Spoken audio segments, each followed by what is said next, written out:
Hey, what's up, guys? I want to do a video today on a new scope. I just got in and got mounted. Haven't had a chance to shoot it yet, but it's the Bushnell Engage series of scopes. I don't know if they have a tactical designation or whatever it is, but some of these don't have target turrets or exposed turrets, and some do. This particular one's the 4x16x44, which does have the exposed turrets. This is the box that came in here, and Bushnell Engage. The part number is REN 416-440G, as in gold. And this particular one, like I said, has the deploy reticle in it, which is just an MOA hash mark reticle. It's got windage hash marks, and it's got drop and some actual elevation hash marks in it. Nothing special. It actually looks a lot like my Night Force reticle. My Night Force has like indicators every 5 or so. It'll say 5, 10, 15, or this has no numerical designation down the side. It's just got the hash marks, and every 5 they're wider than the ones above it. So 5, 10, 15 are just a wider hash mark. This gun I put it on is a gun I bought a few years ago, sighted in and then never messed with. And I got ready to go coyote hunting. I thought, well, I'll sight this thing in and see what it'll do. And I didn't have any handles built, so I just shot some excuse me, some Fiochi 50 grain AMAX bullets, or they're just standard, come in a little green box, 50 round pack of their top of 50 grain AMAX. And this is the kind of group this gun will shoot. You see that it's a 5-shot group at 100 yards. It measured out to right at 0.45 of an inch, 5-shot group. So under half MOA out of this thing. And that was with the old scope I had on it. I had a Buckmaster 4-12 Nikon. Just kind of a cheesy scope. I think I paid 120, 30 bucks for it or something when I bought the gun, and just to have something on there mounted. And it worked good. I just was looking for kind of an upgrade as far as the turrets go, to be able to drop and not use I don't really like using a BDC reticle. I like actually dialing my drops. And that was doable. It was just capped. Wasn't the best setup, but it worked. Like I said, I literally zeroed the gun, put it away, and then shot it the other day. And I thought, this gun shoots pretty good. It's worthy of an upgrade of the scope. So I actually logged in and kind of had my mind made up of a Vortex Strike Eagle, and I believe the same might have been a 3 to 18. Whatever the Strike Eagle is that they make, that's pretty comparable to this magnification. It wasn't the big one. They make like a 5 to 25 or something like that. Anyways, I read kind of some stuff about the turrets being a little mushy, glass being kind of but I mean, you're not paying a ton of money for that scope, so I didn't expect to get like a Trigicon style glass in it.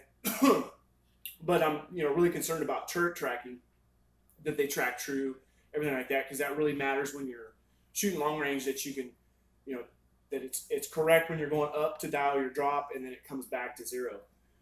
So it seemed like those tracked okay and everything. Well, anyways, I was part of this group you can sign up for, and you get discounts for certain manufacturers.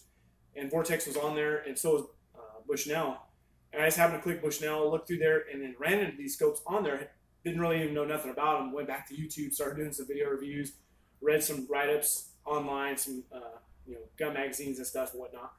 And it looked like this was actually more in line with what I wanted, because what really matters to me more than a lit reticle or anything like that, which the Strike Eagle doesn't have either, or the I'm sorry, it was the Diamondback Tactical is what I was looking at. Diamondback Tactical that does not have the lit reticle. It doesn't have lockable turrets, doesn't have a 0 stop, all that kind of stuff. This one doesn't have a 0 stop, but it has lockable turrets. And why I like that feature, or where that really stood out for me, is this is my hunting rifle here. It's just a Tico with a VX3i with the CDS system on it, and I haven't ordered the dial yet. It's just a standard MOA dial. When I went to Montana and we were kind of packing out a bunch of stuff, we're driving around with the guns in the truck as we're driving, going to where we're going to hike in and stuff. I was getting a lot of turret movement on this gun, and I'd have to check it every time I got out, every time we stopped. Sometimes there was one time it was off by 4 MOA, on the dial. So that's quite a bit, figure that's 4 times 4, 4/8-12. That's 16 clicks it had moved at some point, whether it be banging around the truck, banging around on my backpack, what I had on my shoulder, whatever. But it was kind of an eerie thing to think, oh man, I got to check that turret every time. At least the windage just capped on this, so it's just elevation. But what I did, I don't know if you can see here, I just kind of rigged that thing, and what I did is I just took a piece of mouse pad, cut it out. It looks horrible, but cut it out, used it as a spacer, and it's like a friction brake. So now it really takes some, the effort to turn that thing. So I kind of solved that problem by just cutting a piece of mouse pad. Like I said, it looks horrible if you look at it, and I could probably trim it down a little more, but it served its purpose. So to me, I was having a problem with turrets moving. So I thought, well, if it's got lockable turrets, that would solve that problem. And so I watched some tests on here as far as the turret tracking and stuff like that. It looked like it tracked true as far as what I've seen. No one really commented a whole lot about the glass, but I can tell you the glass is actually really nice in this scope for the price you're paying for it. I think retail on this thing's about $400, or MSRP might be a little higher, but you can find them on Amazon for probably $370 to $400, somewhere in there. And for 4-16, it's second focal plane. It's not first, which I'm not a big fan of. What I do, I don't really need a first focal plane. I understand the advantages of it and stuff. You can measure it at any magnification and stuff like that. I just don't do a lot of that. If I'm shooting out, measuring something, I'm probably going to be on max magnification anyway.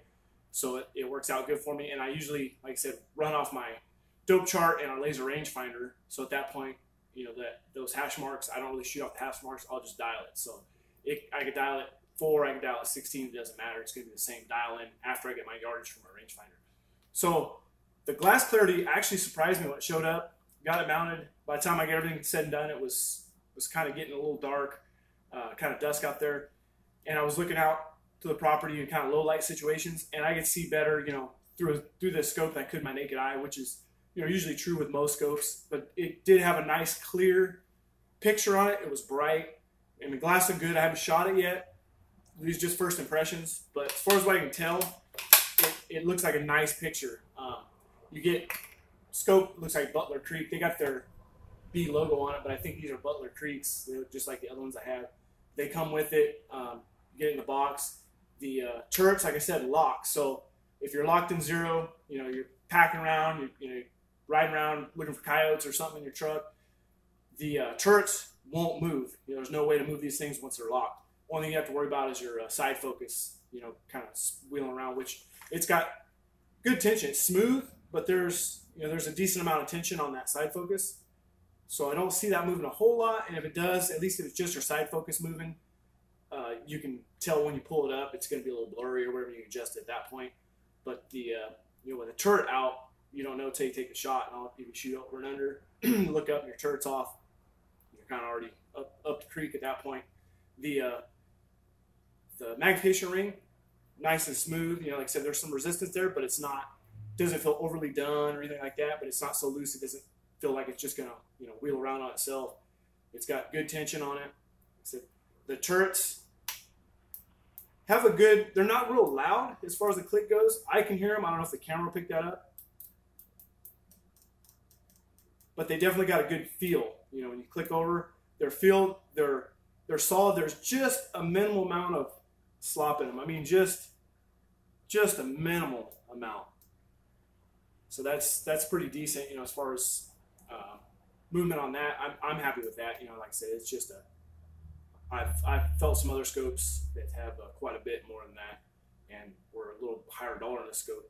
So like I said, once it's locked, when thing's on there, it's got toolless 0, so you can literally just spin this up with your hands, and then you can actually just lift this up and then re-put your, once you get your everything sighted in, then you mark that back down to 0, and then your 0's on there again, so then you can dial from there. So 30 millimeter body on this thing, 44 millimeter objective, clear glass, MOA reticle, MOA turrets, everything matches. You don't have to try, if you shoot off those, you don't have to do kind of math in your head, conversion over from mils to MOA when you're trying to dial and shoot off the reticle or whatever you're trying to do. So it makes it simple. Both of them match. Turrets lock. Everything looks good. Glass is clear. So for me, it looks like a good setup. Like I said, we'll see when I shoot it how I feel about it after the fact. But as of right now, just playing with it, putting it up, shouldering it, everything looks good. It's kind of a big scope. It's I think 20 and a half ounces or 21 ounces. So it's it's a pretty meaty scope. especially on like, you know, a little gun like this. But for shooting coyotes and stuff where you might have to take a, you know, 200, 250 yard shot or something at it, it's nice to be able to, you know, dial that if you want, or shoot long range if you want. And this gun, like I said, has the accuracy, so that'll be really fun to be able to use it. I use Street Lock Plus on my phone, so you know, once I get my yardage, I get all my data for my hand loads. Once I get everything done and dial all that stuff in, man, it'll tell you 10 MOA or, you know, 10.2 MOA or whatever your drops are, and you just dial that thing in. And it's been usually accurate within 2 clicks. And usually once it's off 2 clicks, it's because I'm a lot way up in the elevation as far as where I zeroed. If I zero here down in the valley, I'm at like 25, 30 feet above sea level.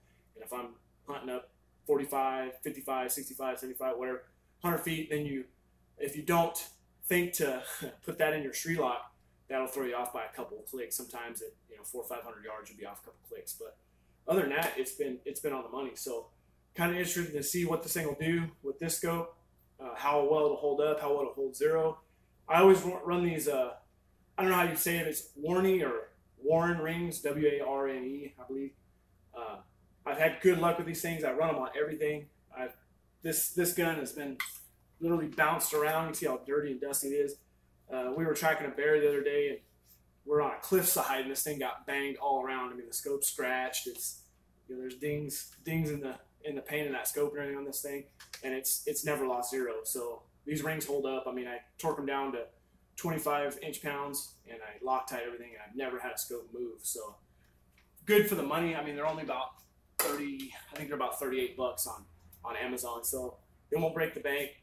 Nice and solid. So this is going to be the new coyote setup, and we'll see if we can't get some coyotes. I just got a new electronic call, Primo's Boss Dog call, so I'm interested in getting that thing out and see if I can't call in some yotes and put in some work, maybe get some video of it.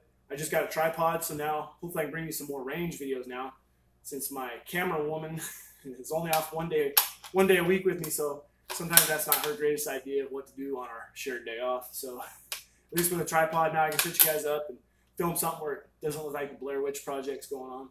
And maybe we take this thing out, shoot it. I still have my ARs that I want to shoot, see if I can bust a MOA or better on my ARs. And I just started hand loading and developing some stuff for 223 again for this rifle. So look for the future, get some good loads built, and hopefully, like I said, shoot some more half-inch groups of this thing, and maybe bust that MOA mark with some of my AR stuff. So anyways, guys, just want to bring it to you. Bushnell Engage. Looks good. Haven't shot it yet, but first impressions look good. Like the glass, like the turrets, like everything about it so far. Little on the chunky side, but it's something you're going to have to give up for a big scope like that. So anyways, guys, thanks for watching, and I'll see you on the next video. Thanks.